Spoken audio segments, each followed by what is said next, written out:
As we start our journey in the process of learning how to animate, we need to spend some time exploring what a pose is. The pose, in every sense, is our working unit. It's the DNA of our entire animation. It's what makes it tick. So let's take a look at what a few poses are so we can understand this common vocab, this vernacular, if you will. A pose is a singular drawing that shows an extreme movement.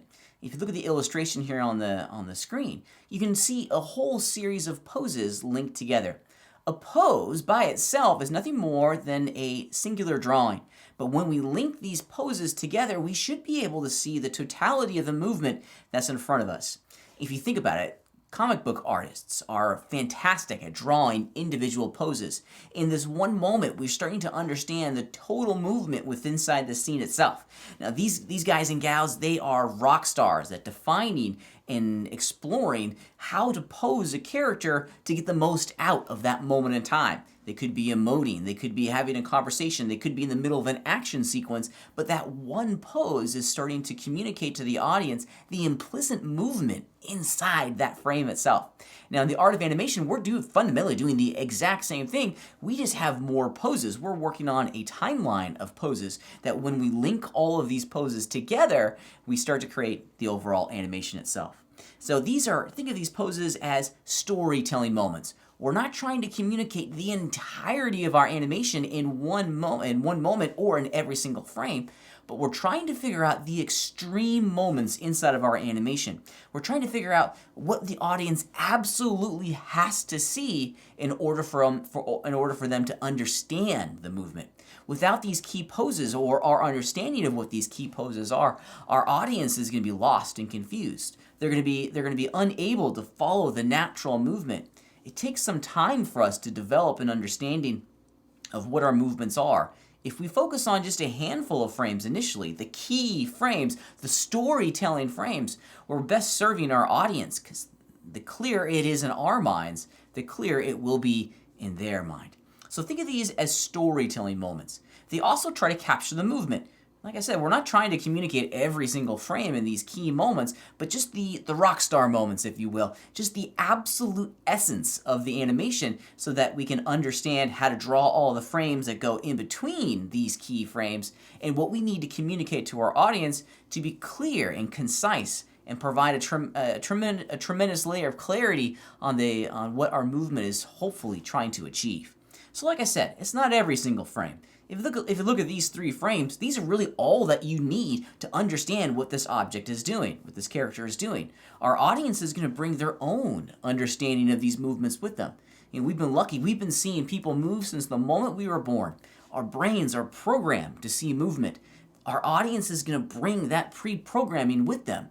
We don't need to give them everything. They're going to fill in the blanks, which is part of the mystery and the magic of the art of animation. But these key frames should describe the totality of the movement and in a clarity that really makes it concise and super clear as to what it is that we're trying to describe. There is no other option, in my opinion. This is a man jumping, okay? I bring my own collection of experiences with me when I look at these animation frames, and I can understand just quite instantly what the artist is trying to communicate to me. They also help us plan, and when we start to focus on our key poses, we start to take this conceptual idea that's locked in our brain and physically get it down on the page in front of us. They help us plan how long our animation is going to be, the requirements of the animation.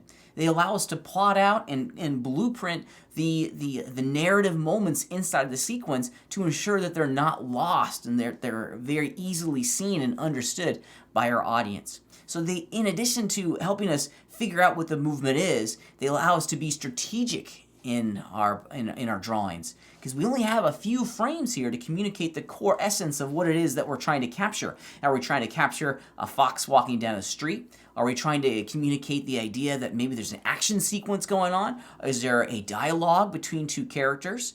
These poses help us plan out that entire movement so that when we strategically draw them, we can almost guarantee that our audience is going to understand them. The art of animation is long, is laborious. It takes a tremendous amount of effort just to put a couple drawings down, but when you animate that over a course of an entire timeline, now we have a lot of individual drawings that we need to make. By focusing on these key poses, we're almost kind of guaranteeing that the end result is going to be representative of the goal that we originally set out to do.